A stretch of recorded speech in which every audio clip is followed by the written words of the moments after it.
राधे राधे दोस्तों, स्वागत है आप सभी भक्तों को अपनी YouTube चैनल श्री वृंदावन धाम को डोट। इस चैनल पर आप सभी भक्तों के लिए प्रतिदिन पूज्य गुरुदेव जी की अमृत वाणी श्रवण करने की लाभ प्राप्त होगा। इस चैनल को क्रिएट करने का एक ही मकसद है, आप सभी भक्तों के पास संतों की अमृत वाणी का लाभ प्राप्त हो सके। अगर आपने इस चैनल को सब्सक्राइब नहीं किया तो जरूर सब्सक्राइब करें और बेल आइकॉन को दबाना ना भूले। कृष्ण से जुड़े 5 विवाद जानकर रह जाएंगे हैरान। भगवान श्री कृष्ण धर्म के केंद्र में हैं। उन्हें विष्णु का अवतार और धर्म संस्थापक कहा जाता है।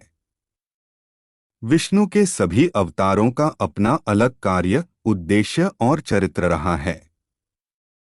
जैसे परशुराम आवेश अवतार है तो श्रीराम मर्यादा पुरुषोत्तम अवतार। इसी तरह श्री कृष्ण को पूर्णावतार कहा गया है। इस अवतार के साथ कई विवाद भी जुड़े होने का दावा किया जाता रहा है।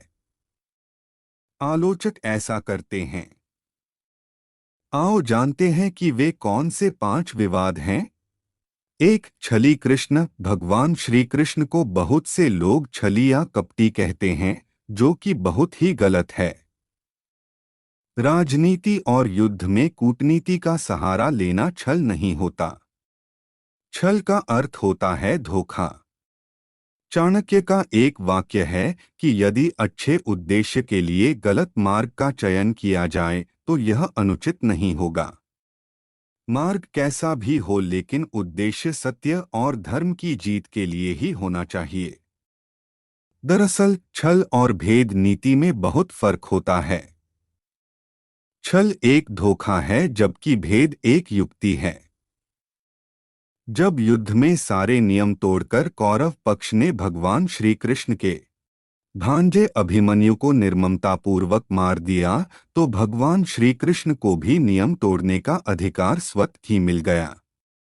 उन्होंने फिर नियमों को ताक में रख दिया और एक के बाद एक वीर योद्धाओं को मरवा दिया। पहले जयद्रथ को युक्तिपूर्वक मारा गया, फिर भीष्म, द्रोण और फिर कर्ण को मारा गया। चूंकि श्री कृष्ण भविष्य जानते थे, इसलिए उन्होंने भविष्य को बदलने के लिए पहले दुर्योधन के शरीर को वज्र के समान नहीं होने दिया, कर्ण के कवच और कुंडल हथिया लिए और बर्बरीक का शीश दान में मांग लिया।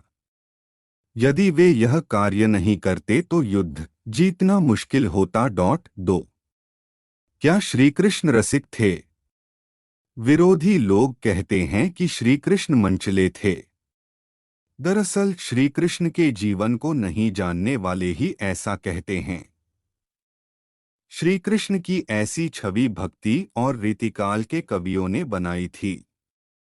भगवान श्री कृष्ण का जन्म होते ही उन्हें अपने माता पिता से दूर गोकुल में यशोदा और नंद बाबा के घर रहना पड़ा, जहां उन्हें ढूंढते हुए कंस की सेना पहुंच गई। तब गोकुल से श्री कृष्ण को नंदगांव ले जाना पड़ा। नंदगांव में भी कंस के खतरे के चलते ही नंद बाबा कृष्ण को लेकर वहां से दूसरे गांव वृंदावन चले गए थे। नंद मथुरा के आसपास गोकुल और नंदगांव में रहने वाले आभीर गोपों के मुखिया थे। यहीं पर वसुदेव की दूसरी पत्नी रोहिणी ने बलराम को जन्म दिया था।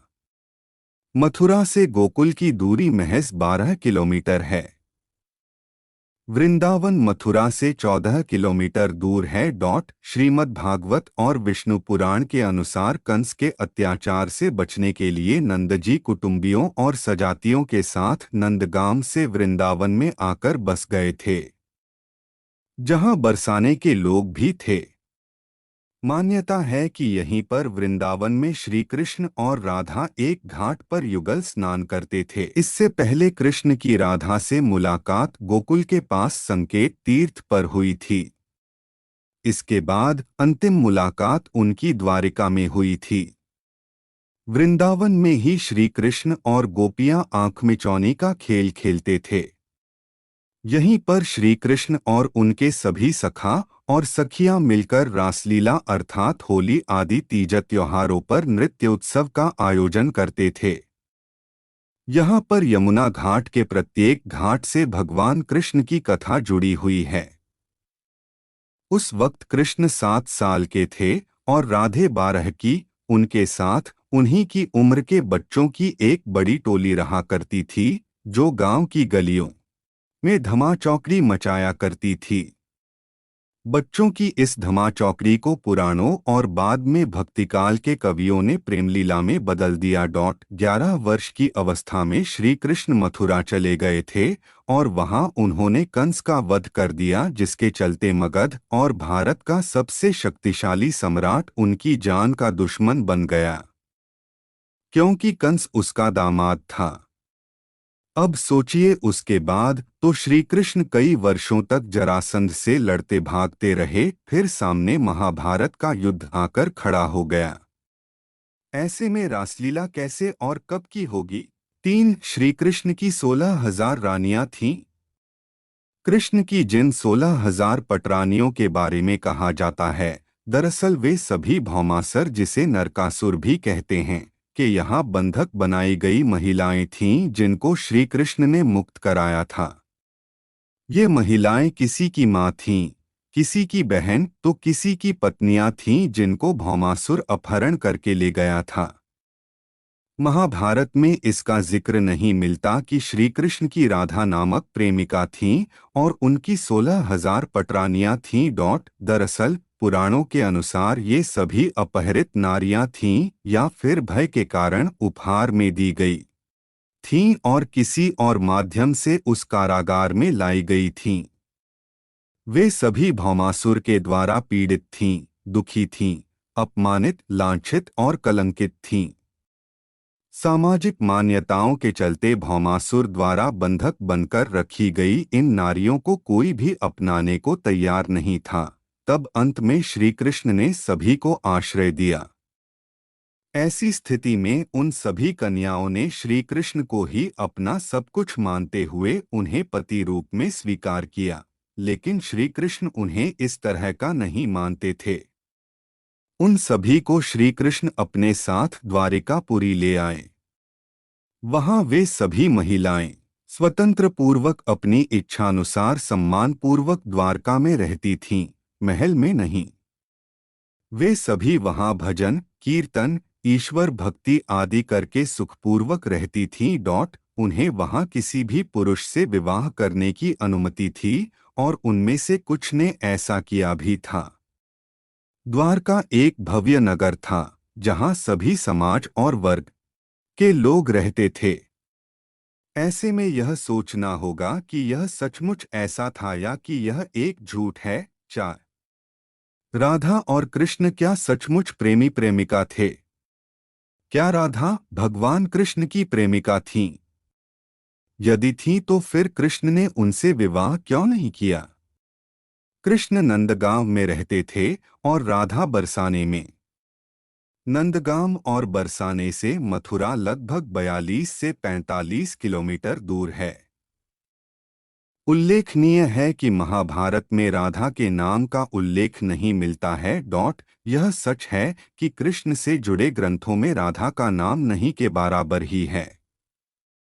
यदि भगवान कृष्ण के जीवन में राधा का जरा भी महत्व था, तो क्यों नहीं राधा का नाम कृष्ण से जुड़े ग्रंथों में मिलता है? या कहीं ऐसा तो नहीं कि वेद व्यास जी ने जानबूझकर श्री कृष्ण और राधा के प्रेम प्रसंग को नहीं लिखा? राधा का जिक्र पद्म पुराण और ब्रह्मवैवर्त पुराण में मिलता है। पद्म पुराण के अनुसार राधा वृषभानु नामक गोप की पुत्री थीं। वृषभानु वैश्य थे। ब्रह्मवैवर्त पुराण के अनुसार राधा कृष्ण की मित्र थीं और उसका विवाह रापाण, रायाण अथवा अयन घोष नामक व्यक्ति के साथ हुआ था। उस जमाने में स्त्री का विवाह किशोर अवस्था में ही कर दिया जाता था।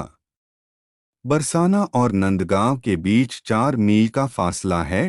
महाभारत के सभी प्रमुख पात्र भीष्म, द्रोण, व्यास, कर्ण, अर्जुन, युधिष्ठिर आदि श्री कृष्ण के महान चरित्र की प्रशंसा करते थे। उस काल में भी परस्त्री से अवैध संबंध रखना दुराचार माना जाता था। यदि श्री कृष्ण का भी राधा नामक किसी औरत से संबंध हुआ होता तो श्री कृष्ण पर भी अंगुली उठाई जाती। बरसाना राधा के पिता वृषभानु का निवास स्थान था। बरसाने से मात्र 4 मील पर नंदगाम है, जहां श्री कृष्ण के सौतेले पिता नंदजी का घर था। होली के दिन यहां इतनी धूम होती है कि दोनों गांव एक हो जाते हैं। बरसाने से नंदगांव टोली आती है और नंदगांव से भी टोली जाती है। कुछ विद्वान मानते हैं कि राधाजी का जन्म यमुना के निकट स्थित रावल ग्राम में हुआ था और बाद में उनके पिता बरसाना में बस गए। लेकिन अधिकतर मानते हैं कि उनका जन्म बरसाना में हुआ था। राधा रानी का विश्व प्रसिद्ध मंदिर बरसाना ग्राम की पहाड़ी पर स्थित है। बरसाना में राधा को लाडली कहा जाता है। बरसाना गांव के पास 2 पहाड़ियां मिलती हैं। उनकी घाटी बहुत ही कम चौड़ी है। मान्यता है कि गोपियां इसी मार्ग से दही मक्खन बेचने जाया करती थीं। यहीं पर कभी कभी कृष्ण उनकी मक्खन वाली मटकी छीन लिया करते थे। अब यह समझने के बाद जरूरी है इस पर शोध करना कि राधा भगवान श्री कृष्ण की प्रेमिका थी या नहीं।